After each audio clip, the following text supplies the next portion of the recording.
दो मंजिला मकान के ऊपरी माले में अपनी पैरालाइज्ड माँ के साथ अकेला बैठा विवेक खुद को बहुत ही असहाय महसूस कर रहा था। माँ बिस्तर पर सो रही थी और कमरा बिखरा पड़ा था। उसे अपनी तबीयत भी ठीक नहीं लग रही थी। सुबह के 11 बज चुके थे। अब तक पेट में अन्न का एक भी दाना नहीं गया था। ऐसे में उठकर नाश्ता बनाना आसान नहीं था। वैसे पिछले कई दिनों से नाश्ते के नाम पर वह ब्रेड बटर और दूध ले रहा था। फिर भी किसी तरह फ्रेश होकर वह किचन में घुसा। देखा तो दूध और ब्रेड खत्म हो चुके थे। घर में कोई ऐसा था नहीं जिसे भेजकर दूध मंगाया जा सके। खुद ही घिसटता हुआ किराने की शॉप तक पहुंचा।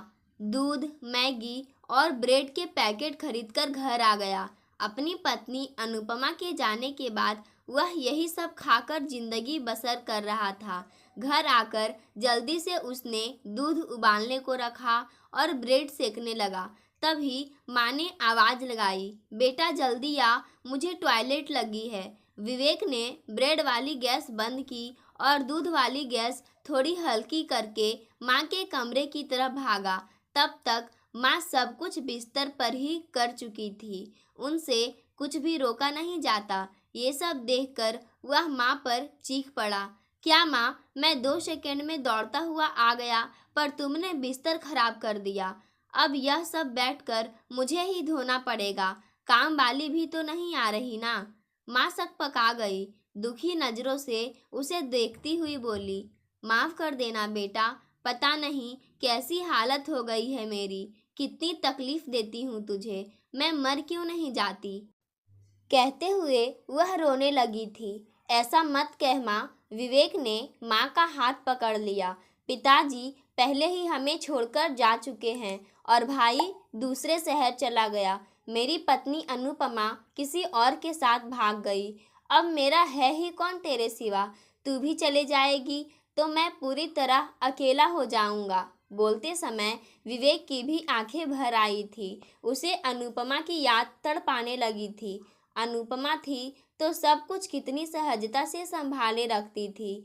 माँ की तबीयत तब भी खराब थी, मगर अनुपमा इस तरह माँ की सेवा करती थी कि तकलीफ़ों के बावजूद वे हंसती रहती थी। उस समय छोटा भाई और पिताजी भी थे, मगर घर के काम पलक झपकते निपट जाते थे। विवेक की आंखों के आगे अनुपमा का मुस्कुराता हुआ चेहरा आ गया। जब वह ब्याह कर आई थी, नई नवेली बहू इधर से उधर फुदकती फिरती थी, मगर विवेक उसकी मासूमियत को बेवकूफ़ी का नाम देता था। वक्त बेवक्त उसे झिड़कता रहता था। वह घर से एक भी कदम बाहर रख देती थी तो घर सिर पर उठा लेता था। उसकी सहेलियों तक से उसे मिलने नहीं देता था। समय के साथ चपल हिरनी सी अनुपमा पिंजरे में कैद बुलबुल जैसी गमगीन हो गई थी। हंसी के बजाय उसकी आंखों में पीड़ा झांकने लगी थी। फिर भी कोई शिकायत किए बिना वह पूरे दिन घर के कामों में लगी रहती। आज विवेक को याद आ रहा था वह दिन जब अनुपमा की मौजूदगी में एक बार उसे बुखार आ गया था। उस वक्त उनकी शादी को ज़्यादा दिन नहीं हुए थे। तब अनुपमा पूरे दिन उसके हाथ पैरों की मालिश करती रही थी। विवेक कभी अनुपमा से सिर दबाने को कहता, कभी कुछ खाने को मंगाता, तो कभी पत्रिकाओं में से कहानियां पढ़कर सुनाने को कहता। हर समय अनुपमा को अपनी सेवा में लगाए रखता। एक दिन उसके मन की थाह लेने के लिए विवेक ने पूछा था, मेरी बीमारी में तुम मुझसे परेशान तो नहीं हो गई?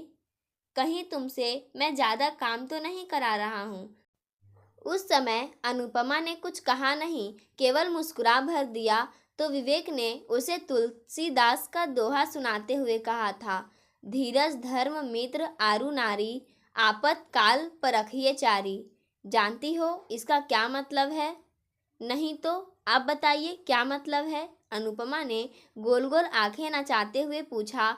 तो विवेक ने समझाया, इसका मतलब है खराब समय में ही धीरज, धर्म, मित्र और औरत की परीक्षा होती है। बुरे समय में पत्नी आपका साथ देती है या नहीं, यह देखना जरूरी है। इसी से पत्नी की परीक्षा होती है। अनुपमा के बारे में सोचते सोचते काफी समय तक विवेक यूं ही बैठा रहा। तभी उसे याद आया कि उसने गैस पर दूध चढ़ा रखा है। वह दौड़ता हुआ किचन में घुसा तो देखा आधा से ज्यादा दूध जमीन पर बह गया है और बाकी जल चुका है। भगोना भी काला हो गया है। विवेक सिर पकड़कर बैठ गया। किचन की सफाई का काम बढ़ गया था। दूध भी फिर से लाना होगा। उधर माँ के बिस्तर की सफाई भी करनी थी। सब काम निपटाते निपटाते दोपहर के 2 बज गए। दूध के साथ ब्रेड खाते हुए विवेक को फिर से पुराने दिन याद आने लगे।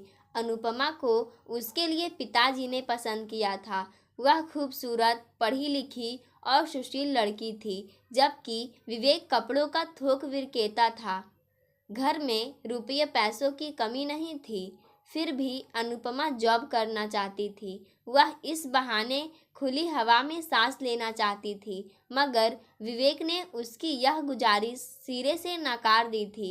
विवेक को डर लगने लगा था कि अनुपमा यदि बाहर जाएगी या अपनी सहेलियों से मिलेगी तो वे उसे भड़काएंगी। यही सोचकर उसने अनुपमा को जॉब करने या सहेलियों से मिलने पर पाबंदी लगा दी। एक दिन वह दुकान से जल्दी घर लौट आया। उसने देखा कि कपड़े प्रेस करते करते अनुपमा अपनी किसी सहेली से बातें कर रही है। विवेक दबे पांव कमरे में दाखिल हुआ और बिस्तर पर बैठकर चुपके से अनुपमा की बातें सुनने लगा। वह अपनी सहेली से कह रही थी, मीना, सच कहूँ तो कभी कभी दिल करता है इनको छोड़कर कहीं दूर चली जाऊं। कभी कभी बहुत परेशान करते हैं, मगर उस वक्त सुनैना दीदी का ख्याल आ जाता है। वह इतनी सुंदर है, पर विधवा होने की वजह से उनकी कहीं शादी नहीं हो पाई। कितनी बेबस और अकेली रह गई है। एक औरत के लिए दूसरी शादी कर पाना आसान नहीं होता। कभी मन गवाह नहीं देता तो कभी समाज।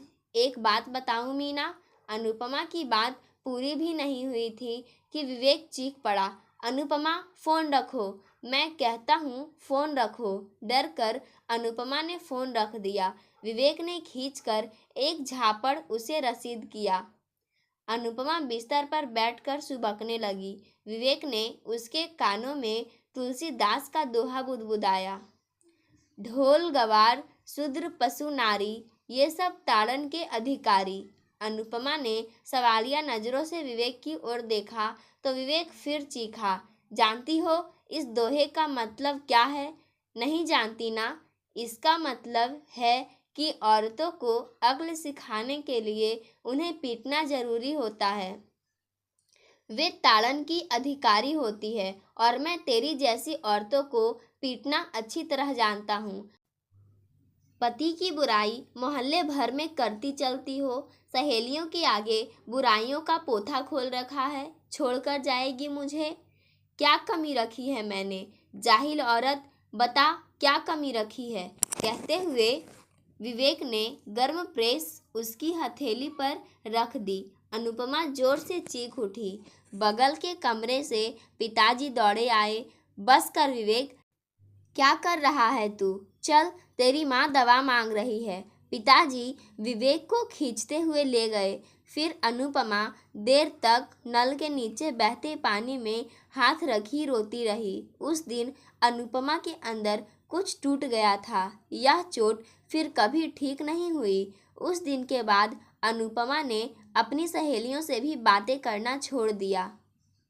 हंसना, खिलखिलाना सब कुछ छूट गया। वह विवेक के सारे काम करती, मगर बिना एक शब्द मुंह से निकाले। रात में जब विवेक उसे अपनी तरफ खींचता तो उसे महसूस होता जैसे बहुत सारे बिच्छुओं ने एक साथ डंक मार दिया हो, पर वह बेबस थी। उसे कोई रास्ता नहीं आ रहा था कि वह क्या करे। इस तरह जिंदगी के करीब 3 साल बीत गए। उन्हें कोई बच्चा नहीं हुआ था। अनुपमा वैसे भी बच्चे के पक्ष में नहीं थी। उसे लगता था कि इतने घुटन भरे माहौल में वह अपने बच्चे को कौन सी खुशी दे पाएगी। एक दिन वह शाम के समय सब्जी लाने बाजार गई थी। वहीं उसकी मुलाकात अपनी सहपाठी नीरज से हुई। वह अपने भाई निलय के साथ सब्जी और फल खरीदने आया था। अनुपमा को देखते ही नीरज ने उसे पुकारा, कैसी हो अनुपमा, पहचाना मुझे? नीरज को देखकर अनुपमा का चेहरा खिल उठा। अरे कैसे नहीं पहचानूंगी, तुम तो कॉलेज में साथ पढ़ते थे, पर तुम्हें पहचानना कठिन हो रहा है। कितनी मुरझा गई हो। सब ठीक तो है? चिंता भरे स्वर में नीरज ने पूछा तो अनुपमा ने सब सच बता दिया। ढाढ़स बंधाते हुए नीरज ने अनुपमा का परिचय अपने भाई से कराया। यह मेरा भाई है, यहीं पास में ही रहता है। बीवी से तलाक हो चुका है। बीवी बहुत रूखे स्वभाव की थी, जबकि यह बहुत कोमल हृदय का है। मैं तो जयपुर में रहता हूँ, मगर तुम्हें जब भी कोई समस्या आए तो मेरे भाई से बात कर सकती हो। यह तुम्हारा पूरा ख्याल रखेगा। इस छोटी सी मुलाकात ने निलय ने अपना नंबर देते हुए हर मुश्किल घड़ी में साथ निभाने का वादा किया था। अनुपमा को जैसे एक आसरा मिल गया था। वैसे भी निलय उसे जिन निगाहों से देख रहा था, वे निगाहें घर आने के बाद भी उसका पीछा करती रही थी। अजीब सी कशिश थी उसकी निगाहों में। अनुपमा चाहकर भी निलय को भूल नहीं पा रही थी। करीब 4-5 दिन बीत गए। हमेशा की तरह अनुपमा अपने घर के कामों में व्यस्त थी कि तभी निलय का फोन आया। उसका नंबर अनुपमा ने सुधा नाम से सेव किया था। अनुपमा ने दौड़कर फोन उठाया। निलय की आवाज़ में एक सुरूर था। वैसे उसने अनुपमा का हाल चाल पूछने के लिए फ़ोन किया था, मगर उसके बात करने का अंदाज ऐसा था कि अनुपमा 2-3 दिनों तक फिर से निलय के ख्यालों में गुम रही। इस बार उसी ने निलय को फ़ोन किया। दोनों देर तक बातें करते रहे। हाल चाल से बढ़कर अब जिंदगी के दूसरे पहलुओं पर भी बातें होने लगी थी। अब हर रोज़ दोपहर करीब 2-3 बजे दोनों बातें करने लगे। दोनों ने अपनी अपनी फीलिंग्स शेयर की और फिर एक दिन एक दूसरे के साथ कहीं दूर भाग जाने की योजना भी बना डाली। अनुपमा के लिए यह फैसला लेना कठिन नहीं हुआ था। वह ऐसे भी विवेक से आजिज आ चुकी थी। विवेक ने जिस तरह से उसे मारा पीटा और गुलाम बनाकर रखा था, वह उसके जैसी स्वाभिमानी स्त्री के लिए असहनीय था। एक दिन विवेक के नाम एक चिट्ठी छोड़कर अनुपमा निलय के साथ भाग गई। वह कहाँ गई, इसकी खबर उसने विवेक को नहीं दी, मगर क्यों गई और इसके साथ गई, इन सब बातों की जानकारी खत के माध्यम से विवेक को दे दी। साथ ही उसने खत में स्पष्ट रूप से लिख दिया था कि वह विवेक को तलाक नहीं देगी और उसके साथ रहेगी भी नहीं। विवेक के पास हाथ मलने और पछताने के सिवा कोई रास्ता नहीं था। इस बात को 1.5 साल बीत चुके थे। विवेक की जिंदगी की गाड़ी पटरी से उतर चुकी थी। मन में बेचैनी का असर दुकान पर भी पड़ा। उसका व्यवसाय ठप पड़ने लगा। विवेक के पिता की मौत हो गई और घर के हालात देखते हुए विवेक के भाई ने लव मैरिज की और दूसरे शहर में लिफ्ट हो गया।